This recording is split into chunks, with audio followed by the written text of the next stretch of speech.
Welcome in, everybody, to this edition of Cronkite Sports Live, another virtual edition of CSL here on this Friday. Gareth, Kwok alongside Gabby Ducharme. Gabby, good to see you again. Of course, another virtual episode, and we have a lot of Sun Devil athletics to get to today.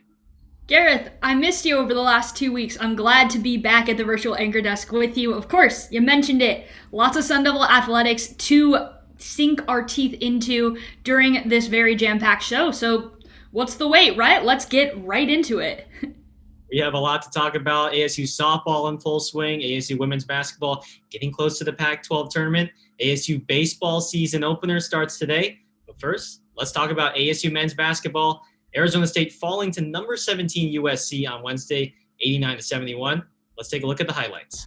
Bobby Hurley and company ready to go against number 17 USC without Josh Christopher and without Marcus Bagley, and that would just prove to be too much against this dangerous USC team. You see Isaiah Mobley there throw it down with the right hand. He was very good in this one, but same with Jalen Graham, who had another productive performance.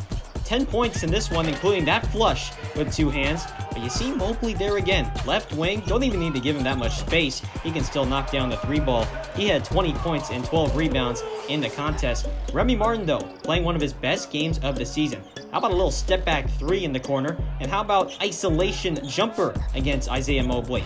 Remy with 30 points against the Trojans. But simply put, it was just too much from the Mobley brothers. Evan Mobley rising up high with two hands, the projected top 3 pick in the draft this upcoming year. You see him with the rebound. Watch out. Here comes Mobley. He'll throw it down with two hands. He had 22 points and 9 rebounds, and the Trojans win 89-71. Remy again with the 30 points. ASU plays UCLA on Saturday. After the game, here's Coach Bobby Hurley. I told our guys, and I don't think I specifically told our guys this, but so I'll rephrase that. Told the coaching staff, anytime you have a player of Mobley's caliber, everyone's shot attempts get better and better.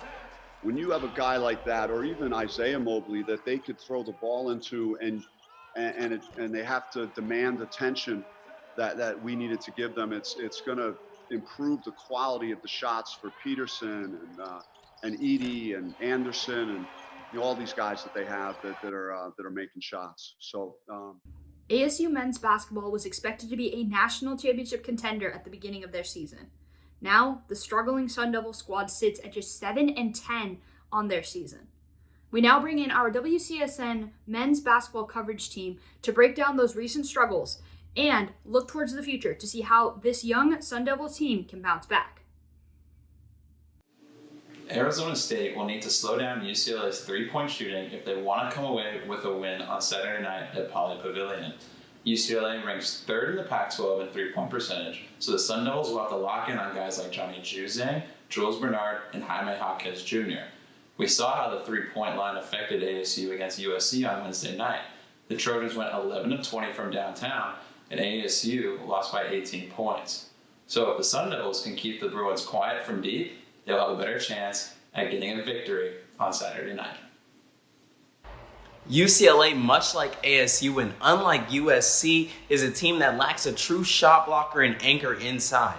The Sun Devils should look to get back inside and get to the free throw line to create more chances at the charity stripe after only shooting 9 free throws against USC.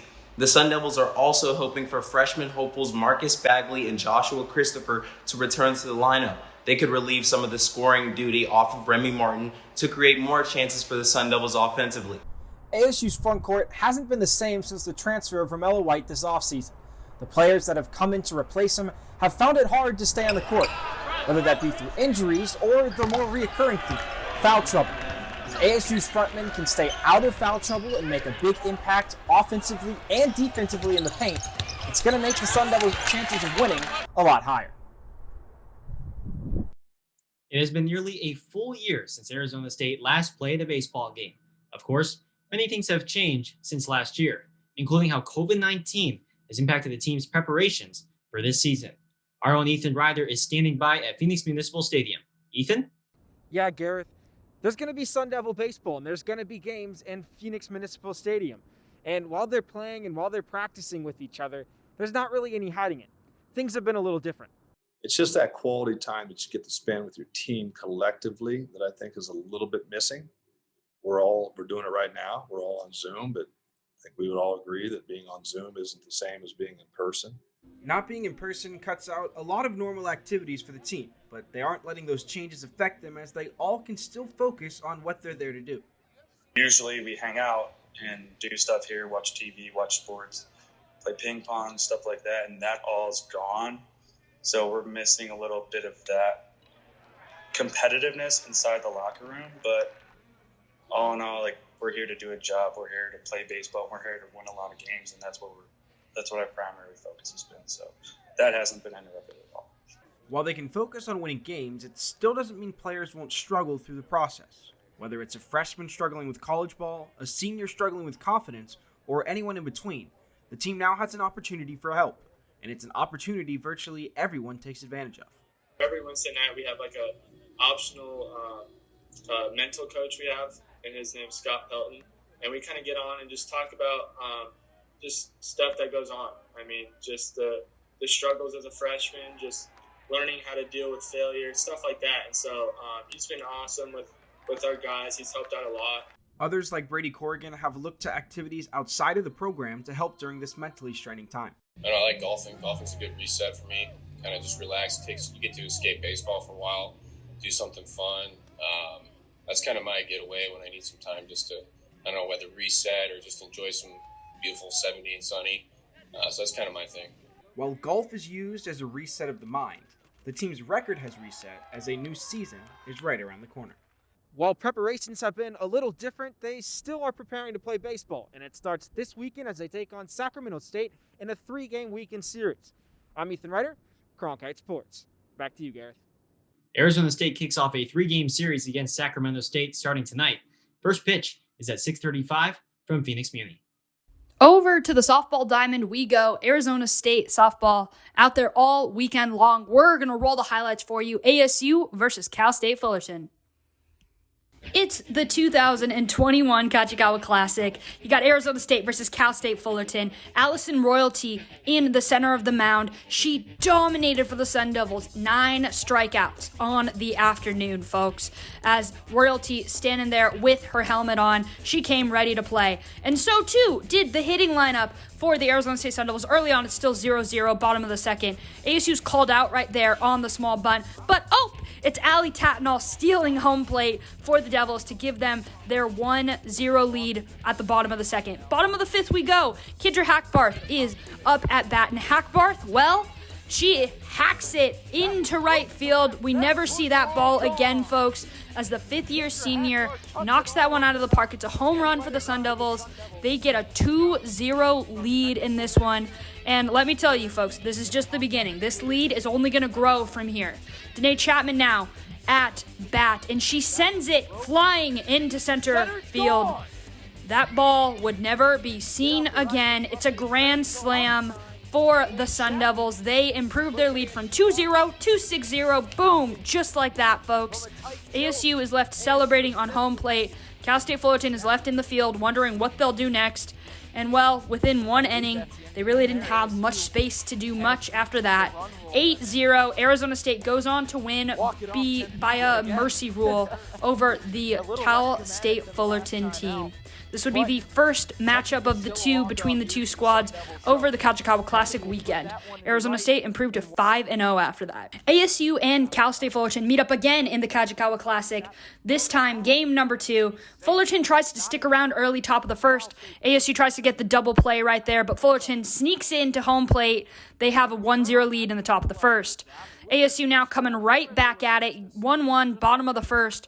There's a little hit right there. Bella Loomis is going to end up hitting home plate, giving ASU the 2-1 lead. Fullerton's trying to hang around at the bottom of the second, but soon enough, the Sun Devils would prove to just be too much to handle. Starting right here with the fifth-year senior, Kendra Hackbarth. She sends the ball flying out in center field past Farrington Field's giant walls back there. It's a home run for the fifth-year senior. It's a celebration for Sun Devil softball. They're undefeated. They're hitting dingers all over the field tonight, y'all. And then Danae Chapman decides, I want to get in on the fun too. She sends her own ball flying into left field over that back wall. The Sun Devils, folks, are clicking on all cylinders, and Chapman can feel it. You can see as her teammates welcome her back into home plate right there. She high-fives Bella Loomis. They can feel it, folks. It's a 5-2 victory for the Sun Devils. They go undefeated in the Kajikawa Classic, sitting at 6-0 right now on their young season. After Sun Devil softball absolutely dominated at the Kajikawa Classic, our softball reporter Ethan Tull now joins us to break down the team. Ethan, with the softball season now in full swing, which of the new Sun Devils can we expect to make a massive impact this season? Gabby, some of the most electrifying players on the entire roster for the Sun Devils are freshmen, so let's go ahead and give a brief rundown of some of this new incoming talent that the Sun Devils have. On the hill, you have one of the most electrifying young pitchers in collegiate softball. Allison Royalty was a big get for the program earlier this offseason. Royalty was a highly touted recruit in the 2020 class and brings another great arm to the pitching corps at ASU. And also, just through 4 appearances, she has recorded 20 strikeouts, 3 wins, and she also holds a .51 ERA. I mean, with stats like that and the skill she possesses on the mound, she should be receiving lots of chances this season. Another key newcomer to the Sun Devils is Christiana Watson. Watson had an incredible high school career and is looking to carry it over to college. She is a 2-time Max Preps All-American and won 4A State Player of the Year in Arizona her freshman year of high school. These are just a couple of examples of great freshmen the Sun Devils have on the diamond this season. Let's toss it back to you guys in the studio. Ethan, thank you so much for joining us this week. ASU softball will return home to Farrington Field to play against New Mexico on Friday, February 26th. Arizona State women's hoops is coming off a weekend split against the Washington schools. After putting up only 35 points in a loss versus Washington, ASU bounced back with its best shooting performance of the season on Sunday, taking down the Washington State Cougars 67-61. WCSN women's basketball reporter Sammy Miller has more from last Sunday's contest. ASU's defense has been a constant, but it was their offense that secured the win versus Washington State, giving them a weekend split in Pac-12 play. ASU defeated the Cougars 67-61 on their annual Pink Game in recognition of breast cancer awareness. The Sun Devils shot 42% from the field, a season high, in big thanks to Simmons and Hansen, who once again led the team with their double-digit scoring. Another key to their success was their domination on the glass, grabbing 42 rebounds. I thought they did a great job. I thought we were the more aggressive team, which is always the team that wins, in my opinion. And then we rebounded. We out-rebounded them. I mean, we controlled the boards. You know, we've said that from the first game. You control the boards, you control the game. So this young team finally learned what that feels like. You know, they control the boards and they control the game. It was the second quarter where the Sun Devils offense really clicked. Not only was ASU able to knock down threes, but they were able to get points in the paint with their downhill drives attacking the rim. The third quarter was no different. They outscored the Cougars 19-9, going into the fourth leading 51-36. In the fourth, Washington State fought back, narrowing their deficit to 3 points late in the game. But because of the Sun Devils' 84% free throw shooting, ASU was able to secure the win. 6, 7, 8, 9, 10. We grew in our, what we call a growth mindset. You know, just in terms of looking at every game as, hey, it's a fun challenge. Let's see who's the better team. Let's just go out and punch for 40 minutes and see what happens. So, they made the shift and they made it quickly. So it was fun. The Sun Devils will be taking another trip down to California, where they will be taking on the 5th-ranked Stanford Cardinal on February 19th. Reporting from Desert Financial, this has been Sammy Miller from Cronkite Sports. Charlie Turner Thorne and company are on the road this weekend to take on number 6 Stanford and winless Cal. To tell you more about these two opponents, our own WCSN women's basketball reporter Michael Barabalt is standing by at Desert Financial Arena. Michael? The Arizona State women's basketball team is coming off their best performance of the season, where they defeated Washington State on Sunday right here at Desert Financial Arena. Now tonight, they'll head north to the Bay Area to take on number 6 Stanford. When Stanford came to Tempe back in January, they got off to a 15-point lead in the first quarter before ASU came storming back to cut the deficit to as low as 4 late in the game. Then on Sunday, the Sun Devils will head over to Berkeley to take on the California Golden Bears, who come into the game 0-13 on the season. So look for ASU to start fast in that one. One thing to point out is that now that the Sun Devils are fully healthy, they're looking like they're going to start to get into a groove as we head down the stretch of the season. Gareth? Thanks, Michael. The 8th-ranked ASU wrestling team concluded the regular season with wins over Northern Iowa and number 13-ranked Iowa State in Ames. These wins improved ASU to a perfect 6-0 to this season. WCSN wrestling reporter Spencer Jehawk has the story. Arizona State won their final 2 matches of the regular season after defeating Northern Iowa and number 13-ranked Iowa State last Saturday. Standout stars from the event include Brandon Courtney, who started both meets with a victory, the second against top 10 wrestler Brody Teske. Michael McGee did not allow a point in his sole match against Iowa State. Anthony Valencia led an ASU comeback against Iowa State when he came back in the 3rd period, down 3-2 to win 8-4. Cordell Norfleet swept his 2 matches, and heavyweight Colton Schultz capped ASU's 2 matches with an overtime victory against Iowa State and a 4-0 win against Northern Iowa. These performances gave Schultz Pac-12 Wrestler of the Week honors. These Sun Devils are currently a perfect 6-0 and are ranked 10th overall. Here's what senior wrestler Cordell Norfleet had to say. Coming out the Pac-12, we're going to be contending and beating, and we deserve to be compared to the Big Ten and other conferences that sort of have a dominant grip in, college wrestling. So just sleep on us if you want to, but just know, man, I think a storm is coming, and not a lot of people are expecting.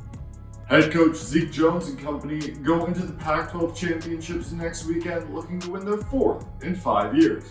Gareth, Gabby, back to you guys. Sun Devil Gym is making history this season after putting up their best road score since 2003 against Cal and narrowly losing to number 3 Utah at home. The Gym Devils are on the rise. Unfortunately, their next matchup against Stanford on February 20th was canceled. But, as you're about to hear, head coach Jay Santo is extremely optimistic for his team's future. Arizona State women's volleyball started the season with an upset of then number 8 Washington. Since then, the team has lost 7 consecutive matches. The Sun Devils have not been able to buy a win for now over a month. What needs to change for Arizona State to get back on track? WCSN women's volleyball reporter Matt Venezia has the answer. Thanks, Gareth. The Sun Devils have struggled immensely to begin this season here in the 2020-2021 campaign.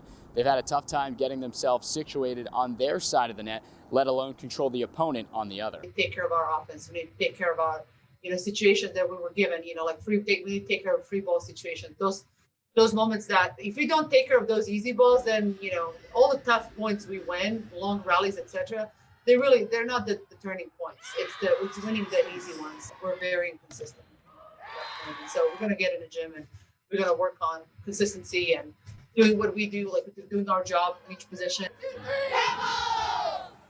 Coach Tomasevic and the Sun Devils will be looking to halt this 7-game skid this weekend at home against UCLA. In Tempe, I'm Matt Venezia. Back to you guys.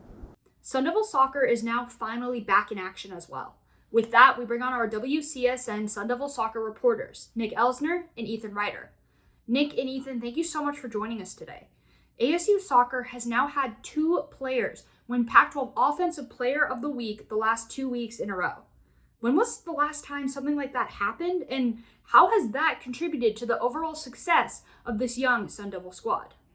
Yeah, thanks, Gabby. The last time the Sun Devils had an Offensive Player of the Week was back in 2015, Callie Farquharson, when she won the award. And the last time the Sun Devils had back-to-back Pac-12 Players of the Week, well, that was all the way back in 2013. This season, however, the offensive tandem of Nicole Douglas and Olivia Wynn has proved to be lighting it up on the pitch for the Sun Devils. After months without Pac-12 soccer, Sun Devils forward Nicole Douglas has started the season on fire, leading the conference in goals and points. Douglas has been able to crack each defense she's played, checking to the ball and creating space out in the wing for her teammates, or fooling the defense with her fancy footwork. Douglas is on a roll, and it doesn't look like she's slowing down anytime soon. Ethan, can you tell us a little bit about Olivia Wynn this season for the Sun Devils? Yeah, Nick. Olivia Wynn has had quite the year. She came into the year without a goal to her name at ASU, but she has performed very well recently and has allowed the Sun Devils to start off very hot. Olivia Wynn helped the Sun Devils hit their stride last week. In 2 matchups against the crosstown rival GCU Lopes, Wynn found the back of the net 3 times, including a game winner in extra time at GCU. She also had an assist in Sunday's 4-0 home rout of the Lopes. Olivia Wynn, Nicole Douglas, and the rest of the Sun Devils offense look to continue their hot start when they come into Pac-12 play this upcoming week against USC. And Gareth, that is going to do it for this week's edition of Cronkite Sports Live. From the softball and baseball fields to the men's and women's basketball courts to the soccer field, we really did pack it all in to this show this week. And I can only hope that the audiences at home watching it have enjoyed it as much as I have hosting it with you. Gabby, this is what happens when fall sports get postponed to the spring. There's double the sports. It's double the amount of work, but it's also double the amount of fun. Had a great time hosting with you, and let's do it again next time. Of course, for our entire crew and my anchor partner, Gareth Kwok, thank you all so much for watching this week's edition of Cronkite Sports Live. We will see you all next time.